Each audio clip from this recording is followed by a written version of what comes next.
Hello, everyone. Welcome to the Wandering Podcast, where we take advisement from outside the box. I'm Rihanna Ritter, your host. I'm an intuitive, sexuality, and authentic expression coach. Are you an accomplished professional who plays the part of having it all figured out? Who's strong for everyone else, but feels lonely, misunderstood, like you can't tell anybody the truth about how stressed you are, how not passionate you are about your life and all that you've created? I guide my clients to deep, lasting fulfillment. I re-engage them with their bodies, their pleasure, their desire. I help them align to enjoy fulfillment and prosperity in all areas of their lives. Hello, everyone. Today, my guest is Janet Wischnia. She is the owner of American Blossom Linens. Thank you for being here today, Janet. So much for inviting me. It's a pleasure. Yeah, so you started working in the family business at 4 years old with your grandfather. What was it like growing up like that? It was with my father. My grandfather was still in the business, but I worked with my father. It was good. It was fun. Obviously, I at 4 years old, you don't really go to the workplace. He sort of had me do little things when I was at home, when he would be home. He would have me envelope things. He would write letters or mail checks, and he would hand them to me, and I would put them in the envelope. So that was the beginning of my career, I guess you could say. I love that. I recall being very young and adding up my dad's receipts. There you go. Same experience. Yeah. Yeah. And then we had a family friend that owned a carpet store. And so I would spend a lot of time there watching them work. So similar. So Yeah. And then when I got old enough, I guess 6th grade, maybe maybe even a little younger, maybe 5th grade, I would actually go to the office with him during my vacations. And he would have me file things and take papers to various people. Everything back then was very paper heavy. It wasn't even computers really back then. Yeah, I mean, that was 60 years ago, 55 years ago. Wow. And it's so very different.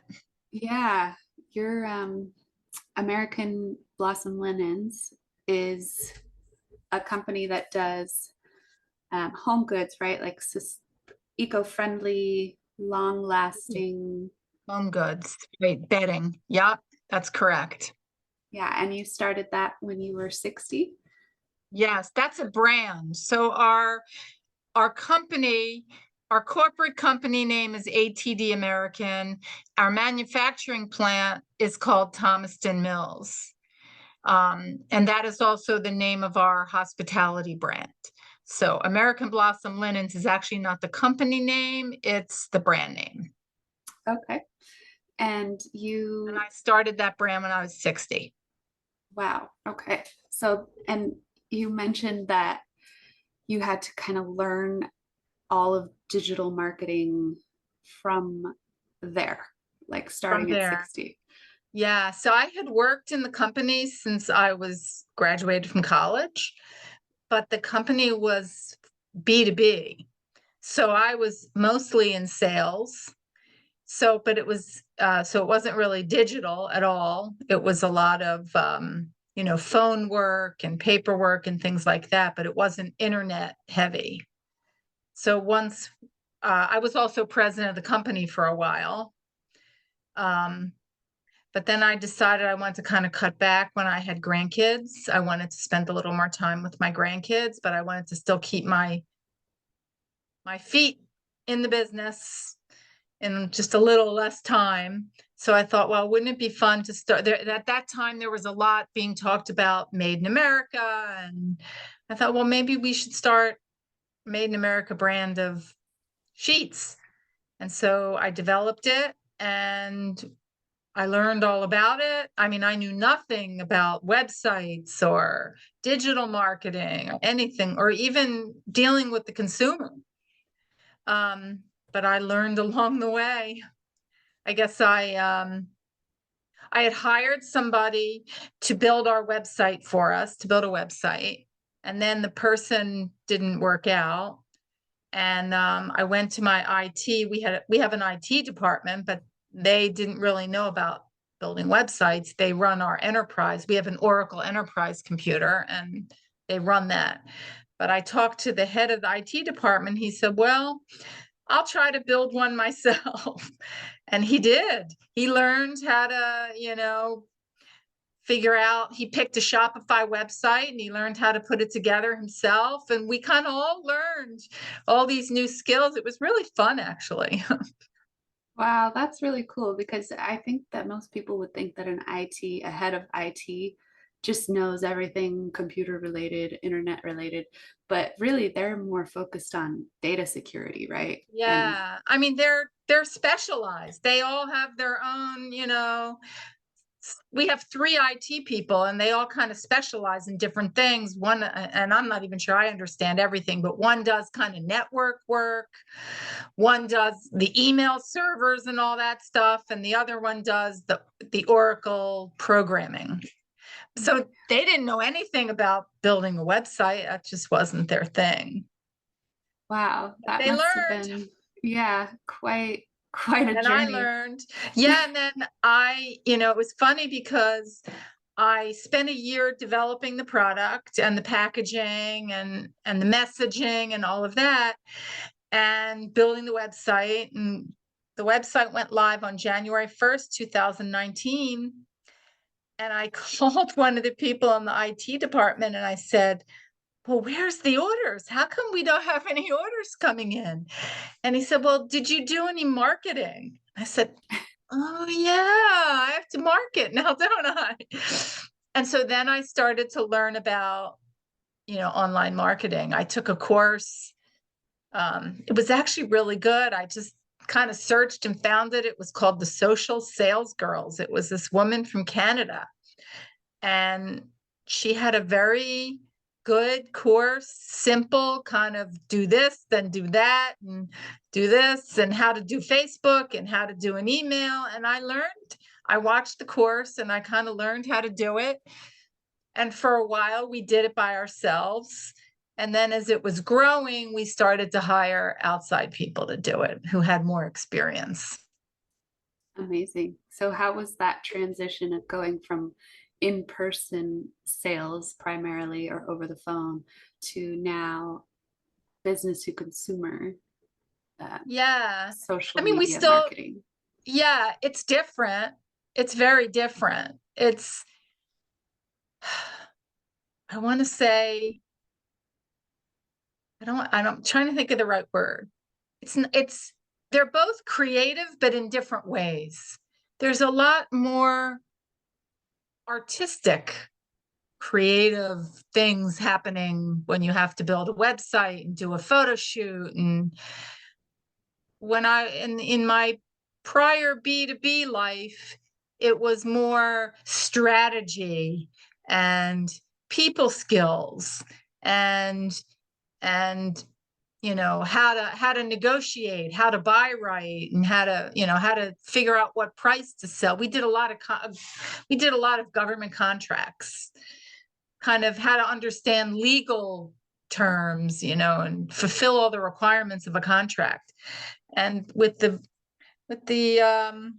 direct to consumer, there's the photographs and the artistic and kind of how to present something so there's a higher conversion rate, so it looks nicer to people. So it's a different kind of creative. Yeah, I guess I like to learn new things all the time. It's a different side of your brain, kind of, I think. That's good because a lot of people might be pretty intimidated by learning that whole new skill set, like from the beginning. Yeah.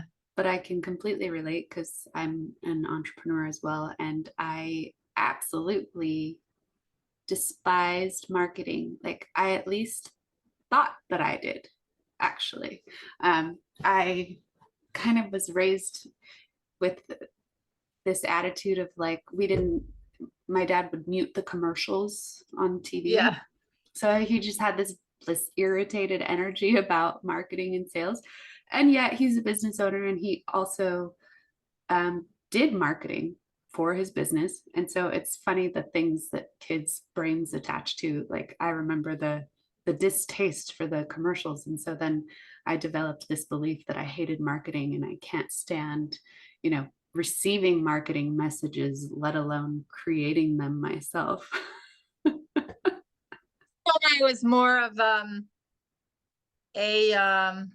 math brain.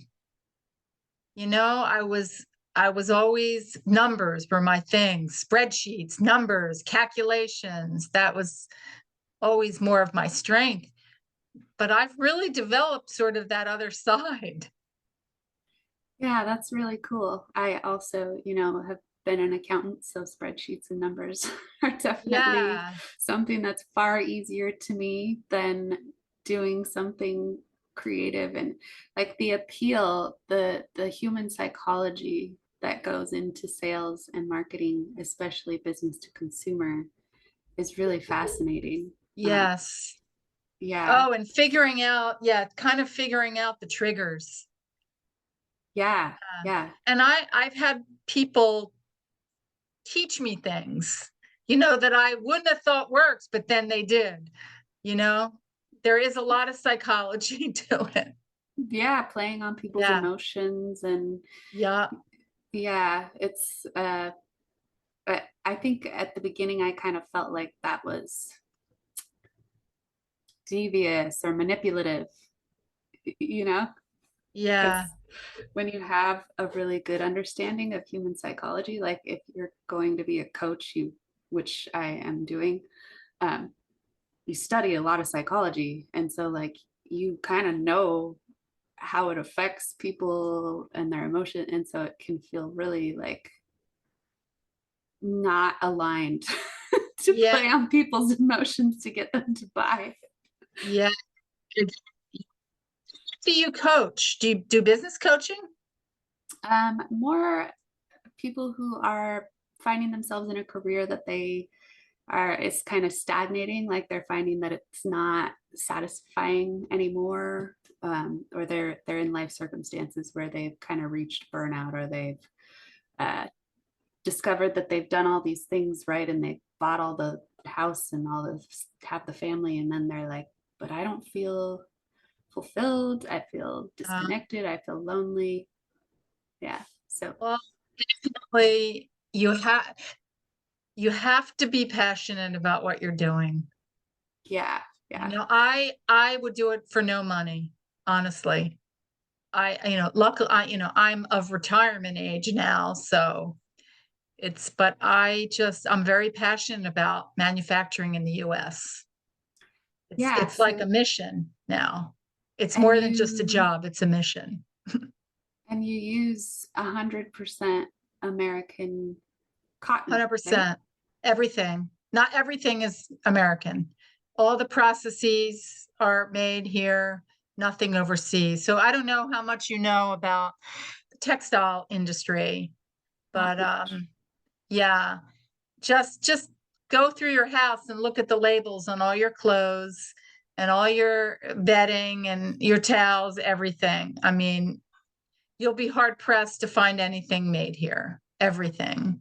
Yeah. In the China, 1980s. Bangladesh. Yep. In the 1980s, it was all moved overseas. All the textile manufacturing, when all the textile manufacturing went overseas. And what inspired you to do it differently, to make sure it was all 100% American made? I think, well, first of all, you can't, just like when COVID happened, when ships can't go across the sea or get stuck in the port and things stop moving, you need to have ability to manufacture things. And if something happens and we can't get the things we need from overseas, we have to have that knowledge of how to make things. we have to make clothing for our military. We have to make, items for hospitals. So if we lose all that, it's not good. Yeah, that's and your company does work with hospitals, right? Yeah. Oh yeah. Yes. And a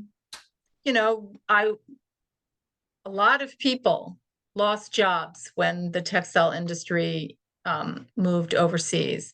If you drive around and you see some of these towns where there used to be big manufacturing facilities, they're devastated. They're, even to this day, this many years later, they're still, economically depressed. economically depressed.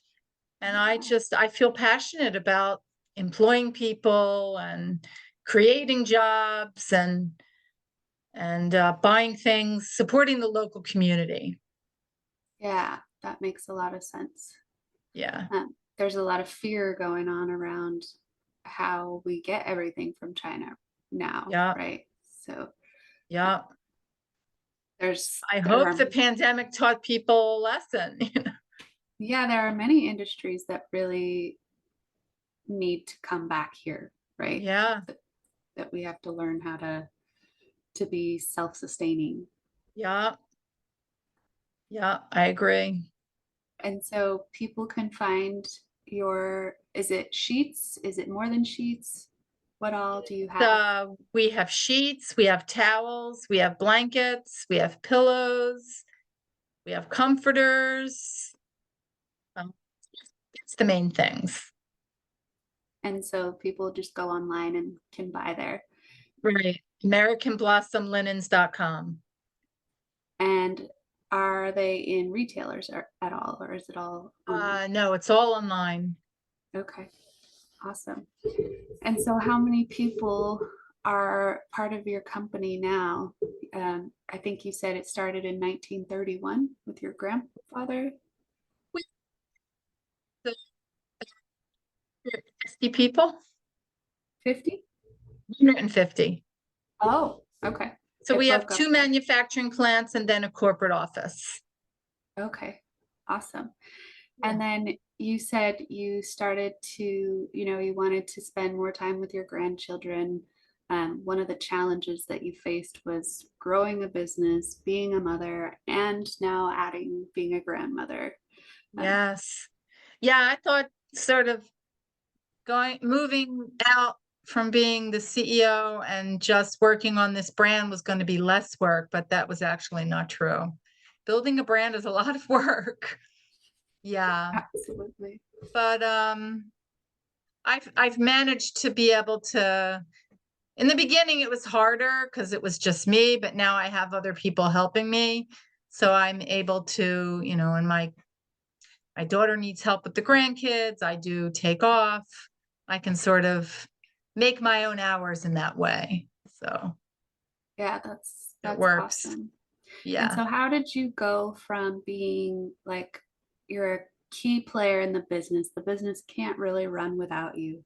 How did you take the business from you having to be that person to now you have flexibility? And because a lot of people get really stuck in that other first phase where they're the bottleneck in their own business. Yeah. Well, I guess the way the people that I have helping me are all people I've worked with throughout the years. So that they all are people that worked at the company, but in different capacities.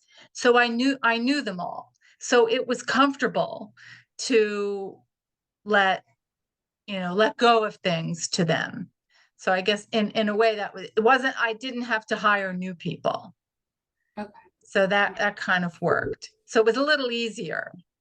But I did certain of the jobs, the marketing, our managing of our Facebook ads, our email creation. I do have outside contractors who do that now. So there was a process in hiring them. I went through a couple of them before I found the right ones. And now I've worked with them for a couple of years. So I do trust them to do those things. But And I did, I went through a pretty extensive vetting process before I hired them. Yeah, can you describe it for us a little bit? Yeah. So I actually had a list of questions for them that I asked them to answer, and then I interviewed them, and then I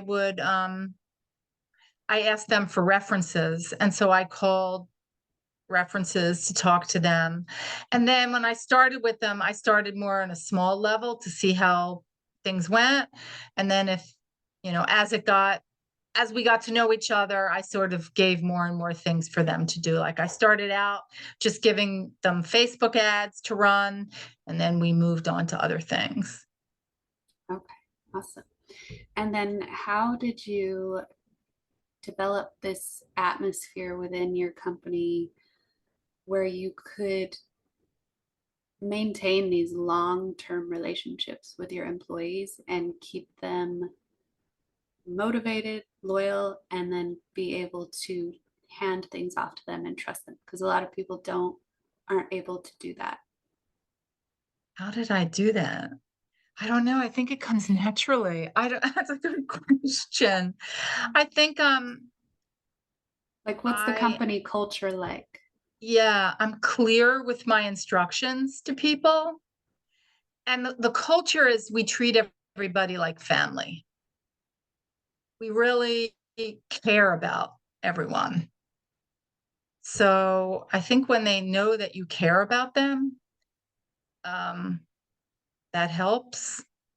Right now we have one employee whose husband is very ill. And I call her every day. How are you doing? How's he doing? You kind of touch base with them. Um, we allow them to be flexible, if they have to be flexible in situations like that. That's Yeah. that's what. Yeah, that's really, I mean, treating people like they matter. Yeah, Having a treat culture that's asking their like family. opinion. No, when I have a project, I don't just say, "Hey, do it this way." I say, "Well, what do you think?" You know, I get a group of people together and I say, "Well, here's what we have to do, and what do you think? And what do you think?" I'm always Mm, gathering people's opinions. yeah, I love that. So that's pretty unique. A lot of times we can get really controlling and just wanting to get it done and make sure it gets done right, and we just assume that we know how to do it best, right? Instead of Yeah, asking our team, who are empowered adults who have, you know, yeah, real experience in their fields, to help us and give us feedback. yeah. And Sometimes they even know better than right? Because yeah, they may be in a position that's closer to the customer or closer to the manufacturing than you are. So yeah, I definitely, even with the people I work with, in our factory, I'm always asking, how can we do this better? What would be a better way to do that? And I try to get people together and go back and forth to vet ideas. yeah, that makes a lot of sense. And so how do people find you? I know you have a website. Um, Website. and then It's AmericanBlossomLinens.com. And then we have Facebook and Instagram at American Blossom Linens. okay, amazing. Pretty easy. Yeah, yeah. Is there anything you want to leave the audience with, words of wisdom, or uh, any final thoughts?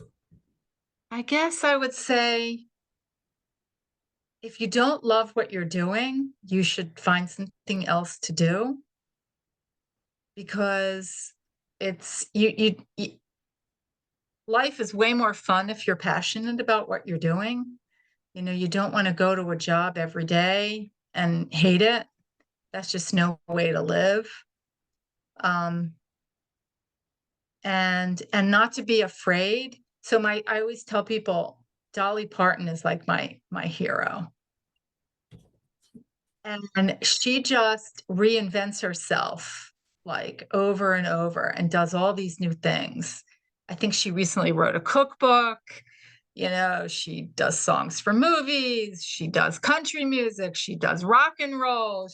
I mean, she's constantly reinventing herself. I want to say she's in her late 70s. And I just really admire that. And you have to just keep on doing different things. Keep on learning, even when you're older, you just keep on learning. Yeah. Yeah. Would you say that your career in the linen industry has been passionate the whole time? Did you Pretty go through much. different phases? Yeah. Yeah, pretty much. I would just say when I first had children, I continued to work, and you have to kind of find your way, kind of balancing motherhood and work. But once you do that, then you kind of have it. I was very lucky. My mother was alive when my kids were little, and she helped me a lot. My husband worked in our company as well, so that helped. We kind of understood each other. But it's hard just starting out, when you just start to have a family and you both have careers. It's you have to figure it out. Yeah.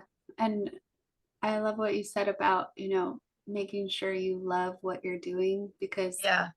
the way that you're now showing up in your company because you do love what you're doing. It Yeah. makes it a lot easier to create that family environment and to care about the people if you care about the mission. Yeah. That's true. Yes. Yeah.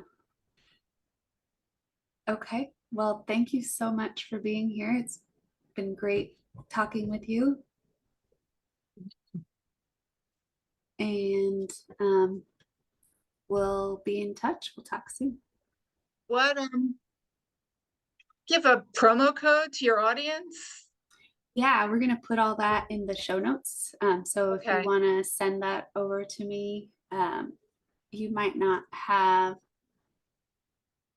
my email. I can send you an email and you can send me the promo code. Okay. What would you like the promo code to be? Just wandering. Wondering? Wandering, Wandering. Wande, wandering. Okay. All right. Well, we will make that the code. Okay, I'm going to clip this part out, but let's talk about the code so I can leave that in.